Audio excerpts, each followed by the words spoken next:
Més d'un centenar de persones han participat aquest diumenge al segon pícnic organitzat amb motiu del Dia Internacional de la Pau. La iniciativa és un àpat informal a l'aire lliure al Jardí de la Pau al costat de la masia de Can Saragossa.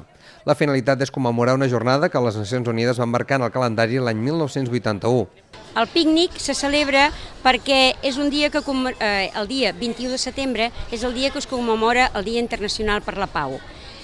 I ja que tenim el Jardí de la Pau a Lloret des de fa 3 anys, doncs ja l'any passat ja vam començar a organitzar un pícnic al Jardí de la Pau perquè tothom anés coneguent el Jardí de la Pau i la gent de Lloret i les entitats i tots s'ho fessin un espai seu, que és un espai molt, molt maco. I de fet, per commemorar, ja que al món hi ha tantes barbaritats, doncs mira, demà celebrem el Dia Internacional de la Pau amb un pícnic.